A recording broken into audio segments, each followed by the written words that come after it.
गजर हरिनामाचा उत्सव कीर्तनाचा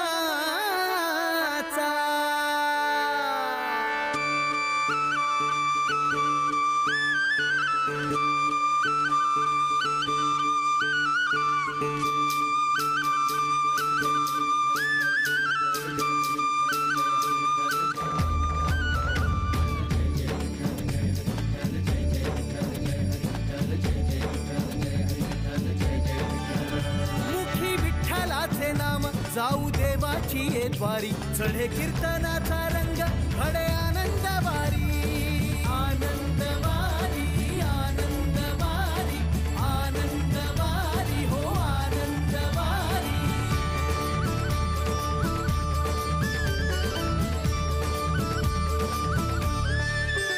तुझ्या दर्शनात सुख तुझ्या नामात आनंद लागला मनाला हरिनामाचा हा छंद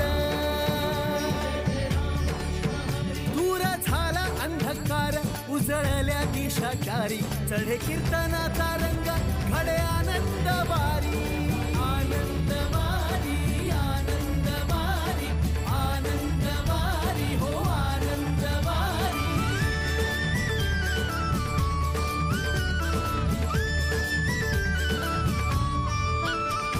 भक्तीत नाहला माझा जन्म धन्य झाला याची देही याची डोळा मी विठ्ठला पाहिला वाजे चिपळ्या मृदुंग अनटाळ घरोघरी चढे कीर्तनाचा रंग घडे आनंदवारी आनंदवारी आनंदवारी आनंदवारी हो आनंदवारी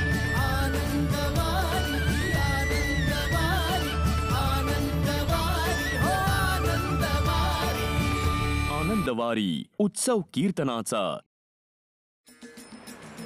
रामकृष्ण हरी मंडळी, मी भार्गवी चिरमुले तुम्हा सर्वांचं मनपूर्वक स्वागत करते शेमारू मराठी बाणा प्रस्तुत आनंदवारी उत्सव कीर्तनाचा या कार्यक्रमात. मंडळी, परमेश्वराच्या म्हणजेच पांडुरंगाच्या रूपाबद्दल अनेक वर्णनं आपल्याला आढळतात, पण आभाग्यासी कैची कळेल ही मात अशी अवस्था आपली होते. तो सुंदर आहे, तो सुंदर आहे, तो निर्गुण आहे, तो निराकार आहे, तो घडण्यातही आहे, तो मोडण्यातही आहे, तो जन्मातही आहे आणि तो मृत्यूतही आहे. म्हणूनच अशा सर्व गुणांमध्ये असणाऱ्या श्रीहरी पांडुरंगाला जर पाहायचं असेल तर डोळ्यांनी न पाहता मनाने पाहावं लागेल. त्याच्या या सर्व अवस्थांचं वर्णन करताना ज्ञानेश्वर माऊली म्हणतात, तो आनंद ना निरानंदू, तो एक ना विविधू, मनात साठवल्याशिवाय पांडुरंग दिसणार नाही आणि त्याचं रूपही कळणार नाही. चला तर मग ज्ञानोबांच्या आणि तुकोबांच्या अभंगावर विसंबून राहून पांडुरंगाच्या अस्तित्वाचं खरं दर्शन घेऊन सुरू करूया आपली आजची आनंदवारी. महाराज डोळ्यांना विनंती करतात, हे डोळ्यांना, जगात काही चांगलं चांगलं दिसतं आणि डोळ्याचा असा स्वभाव आहे, जे चांगलं दिसतं त्याच्याकडे डोळे जातात. डोळ्यांनाच ताकीद करून टाकली तुकोबराय. हे डोळ्यानं पहा विठोबाचे मुख, पहा विठोबाचे मुख, डोळे तुम्ही घ्या रे सुख, डोळे तुम्ही घ्या रे सुख.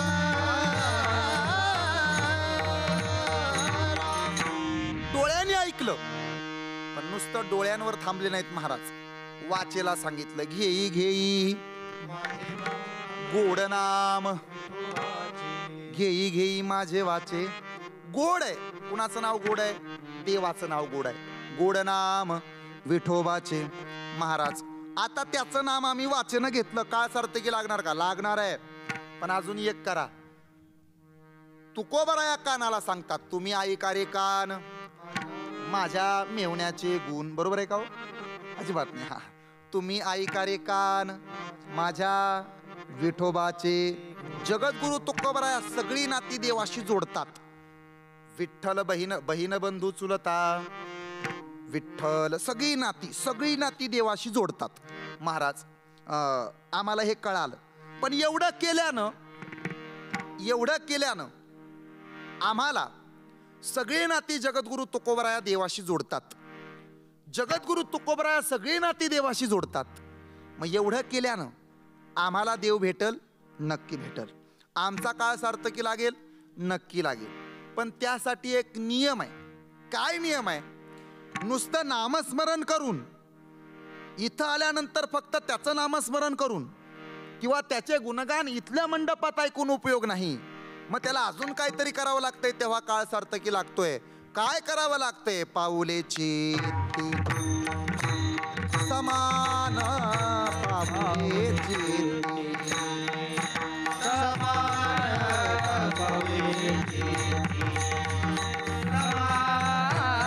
पाऊलेची काळ सार्थक केला त्याने, पाऊलेची ती समान, पाऊलेची समान, पाऊलेची ती समान. नामवाचे श्रवण कीर्ती, पाऊलेची ती समान, पाऊलेची ती समान, पाऊलेची ती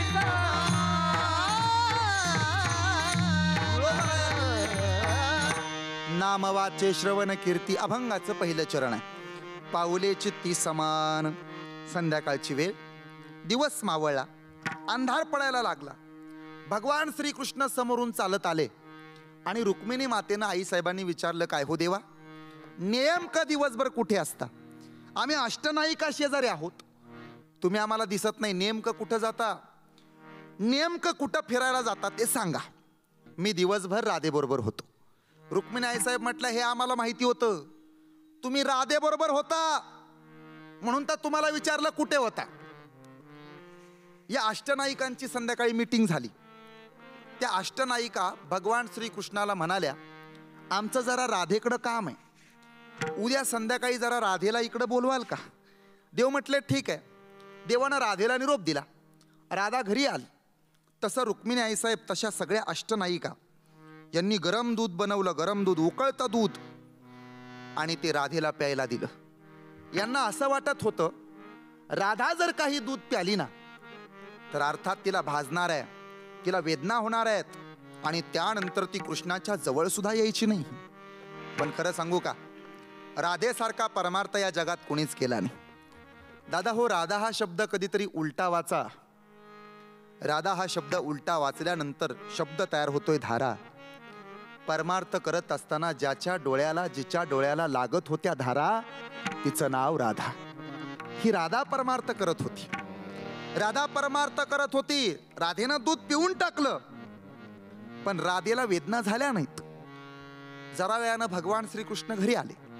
रुक्मिणी आईसाहेबांनी पाहिलं, तो देवाच्या पायाला फोड आले होते, फोड मोठाले, 1-1 रुपये एवढे फोड आले होते. तसं आईसाहेब म्हणाले, देवा आज कुठं गेला होता पराक्रम गाजवायला? पायाला फोड आले, बिगर चपल्याचे गेलता की काय? देव म्हणले, रुक्मिणी आईसाहेब, हा पराक्रम माझा नाही, हा पराक्रम तुमचा आहे. ते तुम्ही राधेला नाही का दूध पाजलं, त्यामुळं माझ्या पायाला फोड आले. कसं काय हो? अगं तुम्ही राधेला दूध पाजलं, पण तिच्या हृदयामध्ये माझी पाऊल आहेत, म्हणून माझ्या पाऊलांना फोड आले. नामवाचे श्रवण कीर्ती, पाऊले चित्ती समान. अशा राधेच्या बाबतीत आम्हाला म्हणता येतंय, काळ सार्थक केला त्याने, काळ सार्थक केला त्याने, काळ सार्थक केला त्याने, काळ सार्थक केला त्याने. धरिला मनी विठ्ठल, धरिला मनी विठ्ठल, धरिला मनी विठ्ठल, मनी विठ्ठल, धरिला मनी विठ्ठल, धरिला मनी विठ्ठल. काळ सार्थक केला त्याने, धरिला मनी विठ्ठल. वा माऊली महाराज. धरिला मनी विठ्ठल, धरिला मनी विठ्ठल. जय हो. काळ सार्थक केला त्याने, धरिला मनी विठ्ठल, विठ्ठल, धरिला मनी विठ्ठल,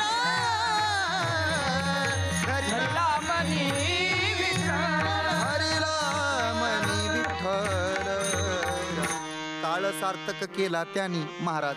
हे राधेचं सांगताय. जर आमच्यातलं सांगा, आम्हालाही वाटतं आमचा काळ सार्थकी लागावा, पण राधेचा काळ सार्थकी लागला, आमचा लागेल का? नक्की लागणार आहे. ज्याला ज्याला असं वाटतं, आता नीट ऐका कीर्तन, ज्याला ज्याला असं वाटतं की आपला काळ सार्थकी लागावा, त्यानं 4 गोष्टी लक्षात ठेवा. 1, समाज जिंकता आला पाहिजे. 2, देश जिंकता आला पाहिजे. 3, संत जिंकता आले पाहिजेत. आणि 4 महत्वाची गोष्ट आहे, देव जिंकता आला पाहिजे. किती गोष्टी झाल्या? 4. लक्षात ठेवा. पहिली गोष्ट आहे समाज जिंकता आला पाहिजे. दुसरी गोष्ट देश जिंकता आला पाहिजे. तिसरी गोष्ट फार महत्वाची आहे, काय आहे? संत जिंकता आले पाहिजेत. आणि चौथी गोष्ट चोपदार जिंकता आले पाहिजेत. बरोबर आहे ना?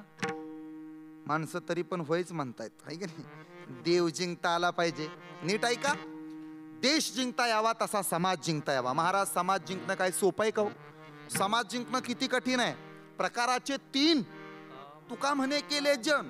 एकाला एक आवडतं तर दुसऱ्याला दुसरं आवडतं. कीर्तन ऐकताना काहींना फक्त गायन आवडतं, काहींना तत्वचिंतन आवडतं, काहींना विनोद आवडतात. हे सगळा समाज जिंकायचा म्हणजे नेमकं काय करावं? फार कठीण आहे हो. आम्हाला आमचं घर जिंकता येत नाही, आम्ही समाज काय जिंकायचो?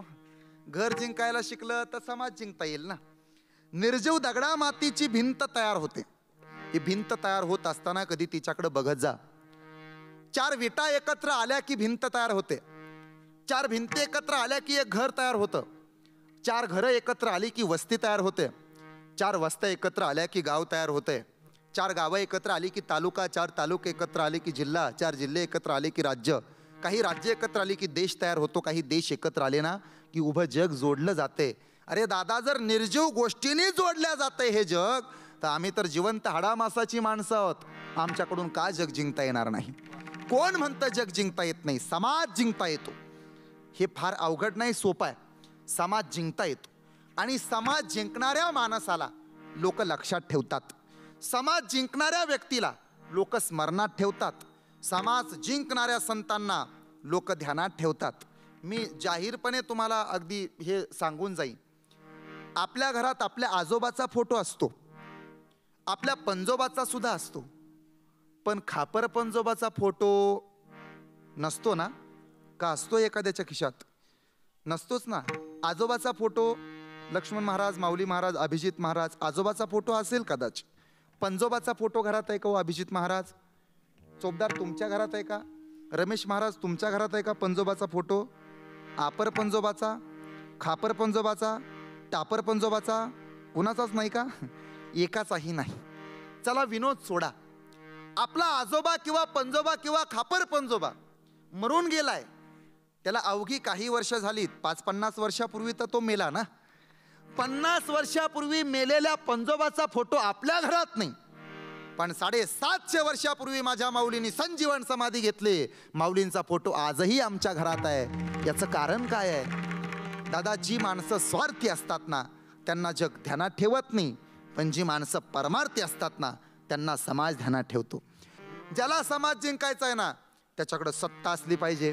ज्याला समाज जिंकायचा आहे त्याच्याकडं संपत्ती असली पाहिजे. ज्याला समाज जिंकायचा आहे तो बलवान असला पाहिजे. म्हणजे माझ्यासारखा तर अजिबात नसला पाहिजे, असा आहे की नाही? असा चोपदारांसारखा बलवान असला पाहिजे. ज्याला समाज जिंकायचा आहे ना तो दयाळू असला पाहिजे. किती मुद्दे झाले? ज्याला समाज जिंकायचा आहे ना त्यानं ध्यानात ठेवलं पाहिजे तो तरुण असला पाहिजे. राजा तरुण असतो, आणि जोपर्यंत तरुण असतो तोपर्यंत राजानं सुद्धा राजेपण भोगावं. म्हणून तर दशरथ राजानं कौशल्याला बोलवलं होतं, कैकेयीला बोलवलं होतं, सुमित्रेला बोलवलं होतं, तिघींना बोलवलं आणि सांगितलं होतं, जरा कर्णमुळे सांगू आली गोष्टी, माझ्या कानाच्या पाठीमागचा एक केस पिकलाय. किती केस पांढरे झाले होते? जे दर आठवड्याला मेहंदी डोक्याला लावते त्यांनी टायका. किती केस पांढरे झाले होते? एक. कानाच्या पाठीमागचा एक केस पांढरा झाला तर दशरथ राजानं सगळ्या राज्याचा त्याग केला. आता आपल्यातलं कशाला सांगायला? आपलं म्हातारं सगळीकडनं पांढरं झालं तरी गुंटा नाव करत नाही लेखाच्या. ते म्हणतो माझ्याकडेच राहिलं पाहिजे, मी का देतो का तेव्हा? ऐक नाही. ज्याला राज्य करायचंय तो तरुण असला पाहिजे. छत्रपती शिवाजी महाराज तरुण होते, काय महाराजांच्या मध्ये तेज होतं, काय ताकद होती. छत्रपती महाराज तरुण होते, अर्थात शिवाजी महाराज तरुण होते. छत्रपती शिवाजी महाराज तरुण होते यात नवल नाही. अरे ज्यानं ज्यानं समाज जिंकला ना तो तरुण होता. म्हणून तर जो जो समाज जिंकतो ना त्याला संत म्हटलं जातंय. जो समाज जिंकतो त्याला राजा म्हटलं जातंय. जो समाज जिंकतोय त्याचं नाव मावळा असतंय. म्हणून तर सगळेच तरुण होते. 62 किलोची तलवार वागवतो त्याचं नाव येसाजी. 62 किलोची तलवार वागवतो त्याचं नाव येसाजी. 2000 जणांबरोबर एकटा खिंड लढतो त्याचं नाव बाजी आहे. हात कुठला तरी तलवार चालवत राहतो त्याचं नाव तानाजी. 8 तासात दिल्लीवरून पुण्याला घोडा आणतोय त्याचं नाव धनाजी. 1.5 तासात शत्रूच्या तंबूवरचा कळस तोडतोय त्याचं नाव संताजी. वाघ फाडला त्याचं नाव संभाजी. आणि या सगळ्यांना एकत्र करून स्वराज्य निर्माण केलं त्यांचं नाव छत्रपती शिवाजी. राजा तरुण असला पाहिजे. छत्रपती शिवाजी महाराज तरुण होते. अर्थात ज्याला जग जिंकायचंय तो तरुण असला पाहिजे असं तुम्ही म्हणताय. त्याच्याकडे सत्ता असली पाहिजे. हे छत्रपतींच्या बाबतीत मान्य झालं, राजा दशरथाच्या बाबतीत मान्य झालं. पण महाराज आम्हाला खरं सांगा, हे सगळं त्यांच्या बाबतीत मान्य होतं. पण आम्ही तुमच्या कीर्तनात एकदा ऐकलंय, ज्ञानियांचा राजा गुरु महाराज म्हणती ज्ञानदेव. संतांना राजा म्हणताय, हे चुकीचं वाटतं ना. संतांना का राजा म्हणावं? अर्थात संतांना राजा का म्हणावं याच्या पाठीमागं काही कारण आहेत. हे 5ही मुद्दे संतांकडे आहेत. ज्ञानोबा या तरुण होते. तरुण किती तरुण, वयाच्या 16व्या वर्षी ज्ञानेश्वरी सारखा पवित्र ग्रंथ लिहिला. गीता अलंकार नाम ज्ञानेश्वरी ब्रह्मानंद लहरी. ज्ञानेश्वरी सारखा पवित्र ग्रंथ माऊलींनी लिहिला. माऊली तरुण आहे. अर्थात संत ज्ञानेश्वर महाराजांच्या मध्ये दुसरं एक वैशिष्ट्य आहे, संतांची सत्ता सगळीकडे आहे. कुणाची सत्ता नीट ऐका गावावरती असते, कुणाची सत्ता तालुक्यावर असते, कुणाची सत्ता जिल्ह्यावर असते, एखाद्याची सत्ता राज्यावर असते, एखाद्याची सत्ता देशावर असते. अरे पण 3 लोकांवरती ज्याची सत्ता असते त्यांचं नाव संत असते. ध्यानात ठेवा. उभारीला ध्वजती ही लोकावरी, उभारीला ध्वजती ही लोकावरी, उभारीला ध्वजती लोकावरी, वा उभारीला ध्वजती लोकावरी. ऐशी चराचरी कीर्तीच्या, वा ऐशी चराचरी कीर्तीच्या, वा लक्ष्मण महाराज. ऐशी चराचरी कीर्तीच्या. ज्ञानेश्वर सोपान ते हे निवृत्तीनाथ, ज्ञानेश्वर सोपान ऐसी चराचरी हटाळ वाटाळ करी. क्या बात है. ते हे निवृत्तीनाथ ज्ञानेश्वर सोपान.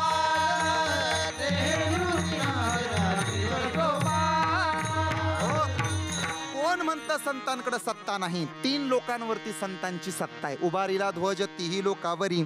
महाराज संतांकडे सत्ता असते. पण काय सांगता, संतांकडे काय संपत्ती असते का? संतांकडे कुठं पैसा आहे ना? जयाची द्वारी, सोन्याचा पिंपळ, इतकी संपत्ती आहे त्यांच्याकडं. महाराज संतांमध्ये काही ताकद असते काय? संत काय बलवान असतात काय? 16 वर्षाची माऊली आणि काय बलवान होते का? बलवान होते. अंगी ऐसे बळ. किती बळ होतं. रेड्याच्या मुखातनं वेद बोलवायचा होता. किती धंदाकट माणूस असू द्या, जमल का हो रेड्याच्या मुखातनं वेद बोलवायला? हा, रेडा एका बुकीत मारल इतका बलवान असेल, पण मुखातनं वेद बोलवणं अशक्य आहे ना. हे रेडा इतका येडा असतो ना, रस्त्यानं जर तो निघाला ना रस्त्यानं तर पांढऱ्या पट्ट्यावरनं चालतो रेडा. मग पाठीमागचा हॉर्न दाबतो, बाजूला हो, बाजूला हो, बाजूला हो, बाजूला हो, बाजूला होय की रे, अरे बाजूला हो की. ते गाडीवर बसल्या बसल्या फक्त मागं वळून बघतय आणि मग त्याच्या मनात येतंय आपल्या महाराष्ट्रात काय चाललंय. हे रेड्याचं सांगतोय, येड्याचं सांगत नाही. हे कळावं. त्याला वाटतं रस्ता आपल्यासाठीच आहे. कुठल्याही सर्कशीत जा, सगळे प्राणी दिसतात तुम्हाला. सगळे, हत्ती आहे, उंट आहे, सगळे प्राणी आहेत. कुठं?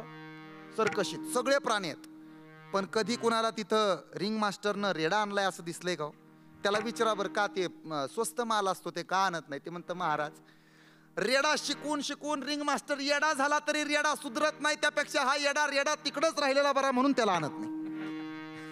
पण अशा रेड्याच्या मुखातनं सुद्धा अंगी ऐसे बळ रेडा बोले, एवढी ताकद माऊलींच्या मध्ये आहे.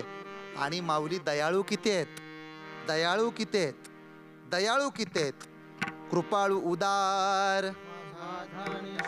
संत ज्ञानेश्वर महाराज दयाळू किती आहेत हे आम्ही सांगण्याची गरज नाही. संत माऊलीहून, ऐका, मेणाहून मऊ असतात. संत किती दयाळ असतात. चंद्राची सावली तुम्हाला दिसते, चंद्राचे शीतल किरण तुमच्याकडे येतात, पण चंद्रापेक्षाही ज्यांच्याकडे जास्त शीतलता असते ते संत दयाळू असतात. तू माऊली हुनी मया, अर्थात संत दयाळू आहेत, संत दयाळू आहेत. आता हे सगळे मुद्दे तुकोबरायांकडे घेऊन जा, सगळे तुकोबरायांना लागू होतात. चिंता नाही का, सगळे तुकोबरायांना. तुकोबराया तरुण आहेत, तरणा भाग्यवंत, नटे हरी कीर्तनात. हे तरुणपणी कीर्तन करावं, आणि जो कीर्तन करतो तो नेहमी तरुणच असतो. तरणा भाग्यवंत, नटे हरी कीर्तनात, सगळेच तरुण. नीट ऐका. तुकोबरायांबद्दल दुसरा मुद्दा सुद्धा महत्वाचा आहे. तुकोबरायांची सत्ता अर्थात जगावरती आहे. अनुरेणू या थोकडा, तुका आकाशा एवढा, किती मोठी सत्ता. तुकाराम तुकाराम नाम घेता का पेन, अनेक प्रमाण देता येतात. काळ गुलाम सलाम करी तुकया घरी. पटलं महाराज आम्हाला. तुकोबरायांची संपत्ती थोडी वेगळी आहे. तुकोबरायांची संपत्ती ना आपली संपत्ती फार वेगळी आहे. तुम्हा आम्हाला पैशाचं वेड असतं, तुम्हा आम्हाला सोन्याचं वेड असतं. सोनं कळतं ना महिला मंडळ तुम्हाला, सोनं सोनं सोनं सोनं, आई सोनं कळतं ना, सोनं सोनं सोनं सोनं. अहो तेच तर एवढं कळतं, बाकीचं काहीच कळत नाही. सोनं कळतं ना, सोनं सोनं, एकच गिरामन जीवाला आराम, ते त्याचं नाव सोनं आहे की नाही. पूर्वी इतकं सोनं होतं आपल्या भारतात, कपाट भरून सोनं असायचं. ते खाली सोन्याच्या इटा, वर त्याच्यावर बिस्किटं सोन्याची सांगतोय, सगळं कपाट गच्च भरायचं सोन्याचं. आता कपाट भरून सोनं नसतं, आता कपाट भरून साड्या असतात. पूर्वी कपाट उघडलं की सोनं अंगावर पडायचं, आता कपाट उघडलं की साड्याच अंगावर पडतात. काळ गेला, पण सोनं आहे. माऊलींकडं आणि तुकोबरायांकडे श्रीमंती थोडी वेगळी आहे. आम्हा घरी धन शब्दांचीच रत्ने, शब्देची शस्त्रे यज्ञ करू. संत दयाळू सुद्धा आहेत. पण काय हो महाराज, हे पाचही मुद्दे ज्याच्याकडे आहेत त्याला समाज जिंकता येतो हे पटलं.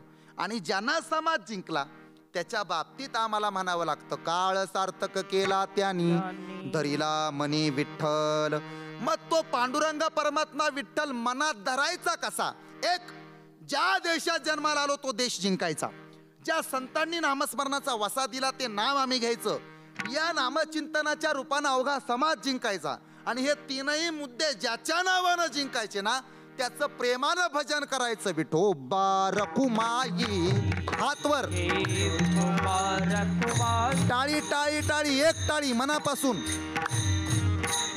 विठोबा रखुमाई, वाटाळ करी, हा उडी उडी.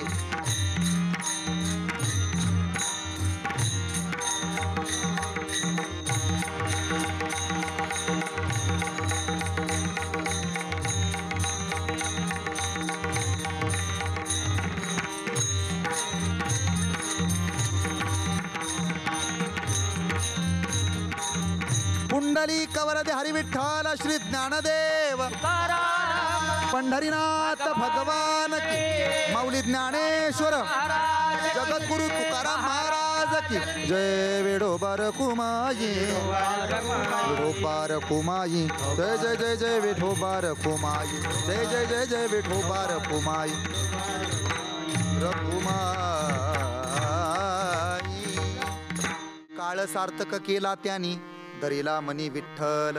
पण महाराज चिंतनाचा विषय असा आहे, आम्ही समाज जिंकला, देश जिंकला, अर्थात आम्ही जर का संत जिंकले किंवा देव जिंकला तर आम्हाला अहंकार होऊ शकतो. अहंकार येतो माणसाला. अहंकार फार वाईट आहे.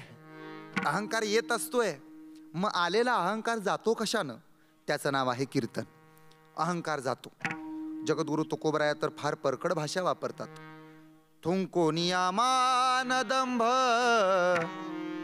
तुका करीतो कीर्तन. सगळं काही विसरावं, अहंकार विरहित सेवा सुद्धा अर्थात मोठी सेवा असते. एक सांगू दादा, अहंकार सोडून द्यायला शिका. अहंकार धरू नका. अहंकार हा वाईट आहे.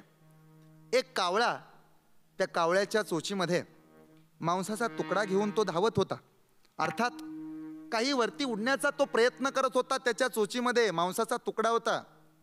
त्याच्या पाठीमागं अर्थात कावळ्याचा तो धर्म आहे, तो पाळतो. माणसाचा धर्म तो नाही. शाकाहार हा आपला धर्म आहे. आपण आपला धर्म सांभाळावा. खरं सांगू, शाकाहार हा आपला आहार आहे. रामाच्या बाजूनं वानरं लढत होती आणि रावणाच्या बाजूनं राक्षस लढत होती. शाकाहार का घ्यायचा ऐका. खरं सांगा, विजय कुणाचा झाला होता? शाकाहारी माकडांचा झाला होता का मांसाहारी रावणांचा झाला होता? हे तरी कळालं पाहिजे आपला आहार कोणता आहे. कावळा हातात, त्या कावळ्याच्या चोचीमध्ये एका मांसाचा तुकडा त्यानं पकडला होता. तो वरती जात होता. अहंकार का सोडायचा ऐका. तो कावळा वरती निघाला होता. त्याच्या पाठीमागं काही गिधाडं लागली होती. तो जिवाळ्याच्या आकांतानं उडण्याचा प्रयत्न करत होता, पण त्या ओझ्यामुळे त्याला वरती जाता येत नव्हतं. एका गरुडानं वरून पाहिलं आणि कावळ्याला प्रश्न केला, अरे मगाचपासून तुझी त्रेधा त्रिपीठ मी बघतोय, तुझी एवढी एवढी एवढी कठीण परिस्थिती मला पाहावे ना, काय आहे तुझ्या तोंडात? ते म्हणे मांसा. अर्धे ना सोडून बघ, तू सोडून दे, ते गिधाडं निघून जातील. त्यानं ते केलं. अर्थात तो तुकडा त्यानं सोडून दिला आणि ते सगळी पाठीमागं लागलेली गिधाडं तिकडं जाऊन बसली आणि तिथून पुढं कावळ्याला त्याची सोडवणूक करता आली. दादा, अहंकार म्हणजे मांसाचा तुकडा आहे. तो अहंकार फक्त सोडा, तुम्हाला जग जवळ करतंय. तुम्हाला विरोध कुणीच करणार नाही. लहान व्हा, जग जवळ करतं. लहान बाळाला कुणीही उचलून घेतं, मोठ्याला सहसा कुणी जवळ करत नाही. माणसानं लहान झालं पाहिजे. एकदा कळशीच्या आणि वाटीच्या मधला संवाद सांगतो. कळशी माहिती आहे तुम्हाला, महिला मंडळ पुरुष मंडळ. कळशी उभारली होती, बसली होती निवांत. तिच्या डोक्यावरती वाटी होती. ती वाटी उगाच कळशीजवळ फुनफुन करत होती. उगाच. होय ग कळशे, आपण लहानपणापासून सख्या मैत्रिणी. तू शाळेत निघाली, तुझ्याबरोबर यावं. तू कॉलेजला निघाली, तुझ्याबरोबर यावं. तुझं लग्न झालं, कुरवली म्हणून मी, मेकअपचं सामान चोरायला मी, आहे की नाही, सगळं मी तुझ्याबरोबर यावं. पाठराखीन म्हणून मी सारखं तुझ्या मागं पुढं करावं. लोकाची रांजणं भरती, टिपाडं भरती, बॅलरच्या बॅलर भरती, जगाला पाणी पाजते. एवढं तुझ्या जवळ राहते मी, तुझ्या डोक्यावर आहे, पालते. हाय का मला कधी पाण्याचा ठिपका? कोण म्हणतंय? वाटी. कुणाला म्हणते? आता कळशीनं फार गोड उत्तर दिलं, नीट ऐका. कळशी म्हणाली वाटेला, वाटे अगं वेडी तर तू आहेस. तू माझ्या एवढी जवळ राहते, पण खरं वेडी तू आहेस. अगं वाटे, ज्याच्याकडून प्राप्त करून घ्यायचं असतं ना, त्याच्या पायाजवळ बसायचं असतं, त्याच्या डोक्यावर कधी बसायचं नसतं. अरे ऐका, पायाजवळ बसला त्याचं नाव अर्जुन आहे, डोक्याजवळ बसला त्याचं नाव दुर्योधन आहे. देव कुणाच्या बाजूने गेला? अर्जुनाच्या बाजूने गेला. लहानपण दे गा देवा, अहंकार सोडून द्या, मोठे व्हाल. पाठीमागं कोल्हापूर सांगलीला महापूर आला. मोठीच्या मोठी झाडं वाहून गेली. महापुरे झाडे जाती, तेत लवाळे वाचती. म्हणून नम्र झाला भूता, तेने कोंडिले अनंता. लहान व्हा. लहान झाल्यानंतर तुम्हाला जग जवळ करतं. चला द्या उत्तर. मथुरेमध्ये जन्म झाला होता वसुदेवाच्या आणि देवकीच्या पोटी. त्याचं नाव काय? कृष्ण. कृष्णाचा जन्म झाला. किती वर्षाचा होता देव? 8 वर्षाची मूर्ती होती. आणि मग देवकीनं सांगितलं वसुदेवाला, ह्यांना उचला आणि गोकुळाला घेऊन जा. पण वसुदेव देवाला म्हणले, देवा तुला उचलून येणं शक्य नाही. काय हो? काय हो? अजून एकदा म्हणा, काय हो? देवाला लहान व्हावं लागलं तेव्हा देवाच्या बापानं त्याला डोक्यावर घेतलं. देवाला लहान व्हावं लागलं तेव्हा देवाच्या बापानं त्याला उचलून घेतलं. दादा हो, तुम्हाला आम्हाला सुद्धा लहान व्हावं लागेल तेव्हा जग आम्हाला उचलून घेईल. अरे काही गोष्टी शिकायच्या असतात, त्या शिकल्या पाहिजेत रे. माणसानं शिक्षणाआधी संस्कार,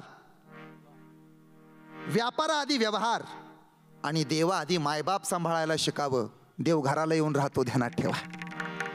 शिक्षणाआधी संस्कार पाहिजेत माणसाकडं आणि व्यापाराआधी व्यवहार चातुर्य पाहिजे, तेव्हाच देव भेटतोय. आई बापाला आधी सांभाळलं पाहिजे.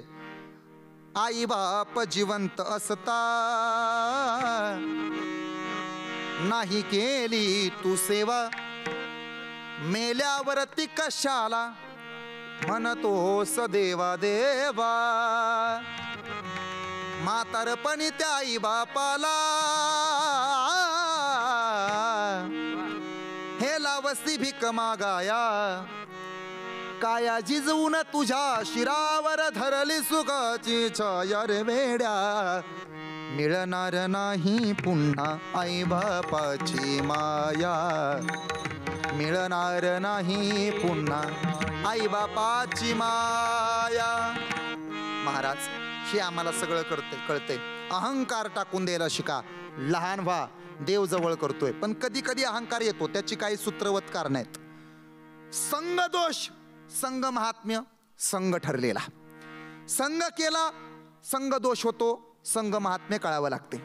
अन्न आहे, अन्न दोष, अन्न महात्म्य सुद्धा कळावं लागते. अर्थात भूमी आहे, भूमी दोष, भूमी महात्म्य कळावं लागते. भूमी आहे, भूमी दोष असतात, भूमी महात्म्य कळावं लागतं. अर्थात भूमी महात्म्य कळायला पाहिजे. भूमी दोष असतात, भूमीमध्ये दोष असतात. पंढरपुरात दोष नाही, तेथील तृणपाशानही देव मानावे. पण काही जागेत दोष असतात. नीट आहे का? काही जागेत दोष असतात. भगवान प्रभू रामचंद्र आणि लक्ष्मण भैया वाटेनं निघाले होते. आता पुढे निघाले होते आणि जिथं अहिरावण आणि महिरावणाचं युद्ध झालं होतं मोरे महाराज, तिथं गेल्यावर लक्ष्मणाच्या मनात आलं, हे वनवास जाहीर झालाय थोरल्याला रामाला. मग ते वहिनी आणि दोघं निघालेत, मी का यांच्या मागं निघालो? कुणाला वाटलं? लक्ष्मणाला वाटलं. तिथून थोडं पुढं गेल्यानंतर परत मनातले दोष निघून गेले आणि परत मनात आलं, मी माझ्या दादाबद्दल असं कसं म्हणू शकतो? आता नीट ऐका, हे रामाला कळालं आणि प्रभू रामचंद्रानं सांगितलं, लक्ष्मणा तिथं तुझा दोष नाही, भूमीचा दोष आहे. त्या भूमीमध्ये गेला की तुझ्या मनात विकार आले, त्यात नवल नाही. म्हणजे भूमी आहे, भूमी संग, भूमी महात्म्य, भूमी दोष, भूमी दोष घडतात. पटलं महाराज. अन्न आहे, अन्न दोष, अन्न महात्म्य. अन्न प्राशन केल्यानंतर दोष कसं काय येतात? तो येतात. 4 लोकांच्या हातचं माणसानं कधी खायचं नाही. 1 राजाच्या हातचं खाऊ नये. 2 माणसानं भिकाऱ्याच्या हातचं खाऊ नये. 3 वेश्याच्या हातचं खाऊ नये. आणि 4थी गोष्ट, ज्यानं 2 नंबरनं आणलंय त्याचं तर अजिबात खाऊ नये. त्याला म्हणावं आम्ही घरी जाऊन जेवतो पण तुझा ढाबा नको. पण आता उलट झाले, आता राजाचं खायची सवय लागली. 500 रुपये घेतात, एकदाच बटन दाबतात, 500 रुपयासाठी मतदान करतात आणि 5 वर्ष मूग गिळून गप्प बसतात. का? पैसे घेतले ना, पुन्हा बोलायलाच येत नाही ना. अरे ऐका, राजाचं कधी खायचं नाही, दिलं तरी खायचं नाही, वाटलं तरी खायचं नाही. पण आम्हाला कळत नाही नेमकं कुणी वाम मार्गाने आणले आणि त्याचीच तारीख कधी कधी बसते. बरं तिथं त्यालाच चांगला म्हणावं लागतं, नाईलाज असतो. एखाद्याच्या भूमीत आम्हाला जाऊ वाटत नाही पण तिथं जावं लागतंय नाईलाजानं, भूमी दोष घडतो. एखाद्याच्या घरी जेवू वाटत नाही पण जेवावं लागतंय, जेवणातला दोष घडला. एखाद्याच्या संगतीत जाऊ वाटत नाही पण संगतीनं दोष घडतो. मग एवढे दोष निर्माण झाले तर हे दोष जाण्याकरता काही साधन आहे का? हरिपाठात सांगितलंय, तुकोबऱ्यांचे गाभंग आहे, नामसंकीर्तन. जळतील पापे वर्षा वर्षाची, जळतील पापे महिनोन महिन्याची, जळतील पापे जन्माजन्माची पाप जाण्याचं सामर्थ्य कीर्तनात आहे. जळती दोषाचे डोंगर, शुद्ध होती नारी नर, गाती ऐकती पवित्र हरिकथा. मग एवढे दोष निर्माण झाले तर हे दोष जाण्याकरता काही साधन आहे का? हरिपाठात सांगितलंय, तुकोबऱ्यांचे गाभंग आहे, नामसंकीर्तन.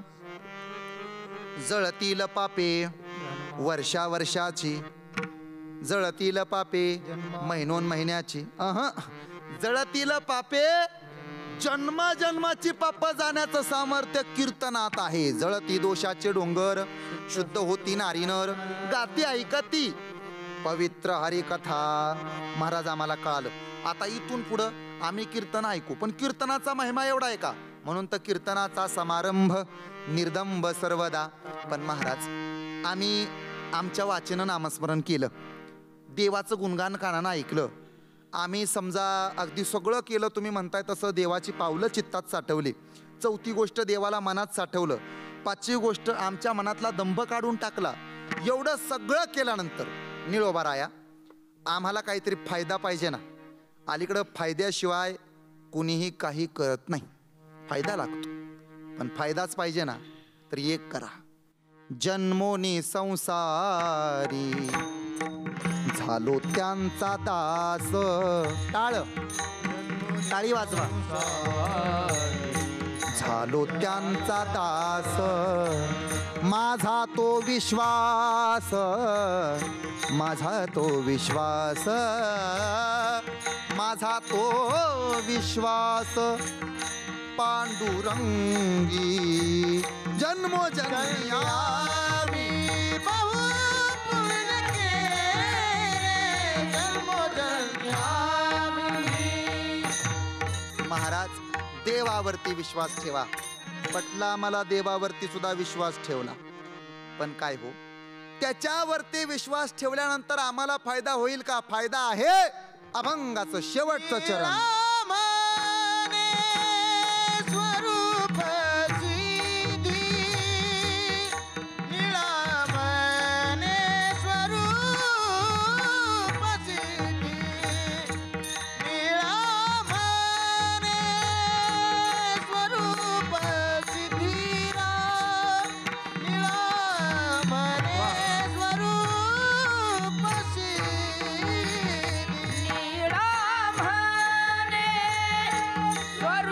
सिद्धी. वा वा.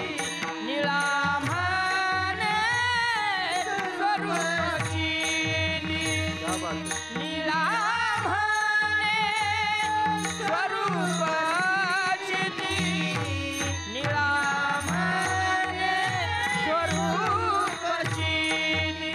हो नित्य समान हा टाळ. हरिनामे, नित्य समाधी हरिनामे, नित्य समाधी हरिनामे. काळ सार्थक केला त्याने, जय हो. काळ सार्थक केला त्याने. क्या बात है.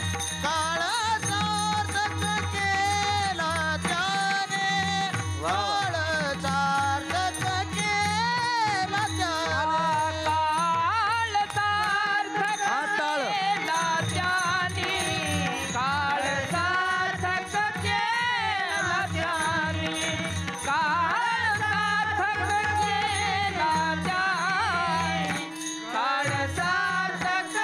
दरिला दरिला मनीरा. हा टाळ. क्या बात है.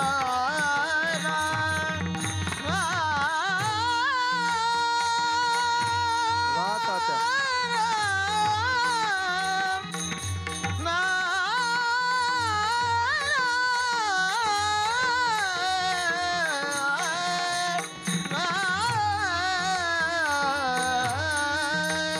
दरिला मनी विठ्ठल, दरिला मनी विठ्ठल. जय हो.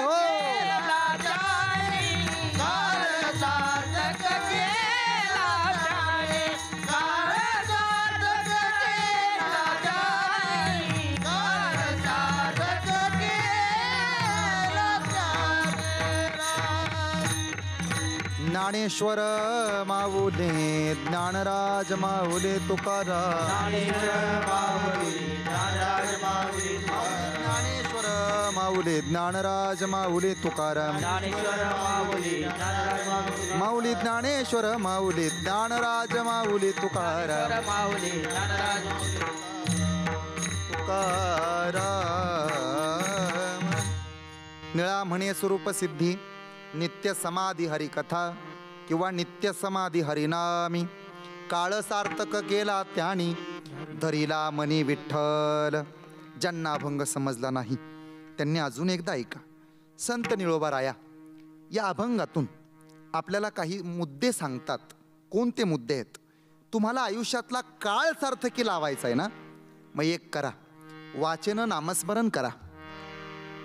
देवाची कीर्ती कानानं ऐका, त्याचे गुणगान ऐकत चला, त्याची पावलं सदैव चित्तात साठवत चला. एक सांगू का दादा, ज्याच्या चित्तात गायी आणि गुरं असतात त्याचं नाव गोठा. ज्याच्या चित्तात केवळ पैसा असतोय त्याचं नाव तिजोरी. आणि ज्याच्या चित्तात देव असतो ना, त्याचं नाव आपलं शुद्ध मन आहे, हे ध्यानात ठेवा. काळ सार्थक केला त्यानी, धरिला मनी विठ्ठल. अहंकाराला तर पर्याय कीर्तनाचा. कीर्तनाचा समारंभ निर्धंब सर्वदा. काळ सार्थकी लागणार आहे. आणि एवढं सगळं केलं की तुम्हाला दुसरं काही करण्याची गरज नाही. निळा म्हणे स्वरूप सिद्धी, नित्य समाधी हरिनामी. काळ सार्थक केला त्यानी, धरिला मनी विठ्ठल. तुकाराम तुकाराम तुकाराम तुकाराम तुकाराम तुकाराम तुकाराम तुकाराम. झालेली कीर्तनाची सेवा पंढरपूरच्या पांडुरंगाच्या चरणी अर्पण करून, माझ्या गुरुवर्यांच्या चरणी अर्पण करून या ठिकाणी सेवेला पूर्णविराम देतो. आपण सर्वजण या ठिकाणी आलात, तुमचं माझ्यावरती प्रेम आहे, माझी तुमच्या सर्वांवरती श्रद्धा आहे. चांगलं वागा, चांगलं राहा, हा संदेश तुम्हाला देतो. आणि एकमेकांशी प्रेमानं वागा, प्रेमानं राहा, हा संदेश देऊन स्वतः सुरक्षित राहा, इतरांना सुरक्षित ठेवा. अर्थात आम्ही सुरक्षित राहणं म्हणजे देशसेवा नसते. आपल्यामुळं एखादा सुरक्षित राहणं ही देशसेवा. आपण जगणं ही देशसेवा नाही. आपल्यामुळं एखादा जिवंत असणं ही फार मोठी देशसेवा. आपल्याला देव भेटणं ही देशसेवा नाही. अर्थात आपल्यामुळं एखाद्याला देव भेटणं ही देशसेवा आहे. अरे आपल्यापुरतं जगणं म्हणजे परमार्थ म्हणत नसतात. जगाच्या कल्याणासाठी केला जातो त्याचं नाव परमार्थ असते, ध्यानात ठेवा. विठ्ठल जय जय विठ्ठल, जय विठ्ठल जय जय विठ्ठल, विठ्ठल जय जय विठ्ठल, विठ्ठल जय जय. हा बोलिले कुळे वेळे वाकुळे, करा क्षमा अपराध महाराज तुम्ही. हा नाही विचारिला अधिकार ना आपला, करा क्षमा अपराध महाराज तुम्ही. तुका म्हणे ज्ञानेश्वरा, राख माया पैगंबरा, करा क्षमा अपराध महाराज तुम्ही. ज्ञानदेव तुकाराम, ज्ञानदेव तुकाराम, ज्ञानदेव तुकाराम, ज्ञानदेव तुकाराम, तुकाराम तुकाराम तुकाराम तुकाराम.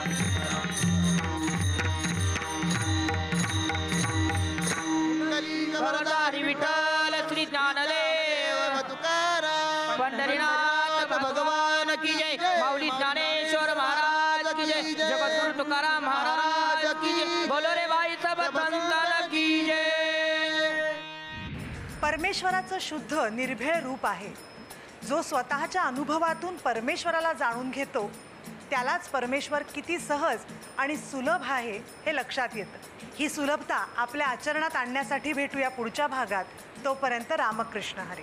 देव जर आपला करून घेतला जीवनामध्ये तर त्याचा फायदा काय आहे? तेने विन जीवा सुख नव्हे. त्याच्याशिवाय जीवनामध्ये सुख प्राप्त होणार नाही. त्याचा परिणाम देव आपला केल्यानंतर आपल्याला दुःख नाही तर दुःखाची निवृत्ती होऊन सुखाची प्राप्ती होऊ शकते. महाराज तद्वत सुख प्राप्त करण्याचं साधन दुसरं नाही. महाराज सुखासाठीच तळमळ करतंय, परंतु सुख कुठं हेच आपल्याला सापडत नाही. महाराज कुठे सुख शोधतो तर आपण बाजारामध्ये दुकानामध्ये शोधतो. महाराज मला सांगा, एखादी वस्तू जर आपण खरेदी केली, ती जर वस्तू आपल्याला पाहिजे म्हटल्यानंतर ती जर वस्तू आपल्याला मिळाली, प्राप्त झाली तर किती सुख वाटतो. परंतु हा वस्तू बनवणाराच जर आपल्याला सापडला तर किती आनंद मिळेल. म्हणून तो देव आपलासा करून घ्यायचा.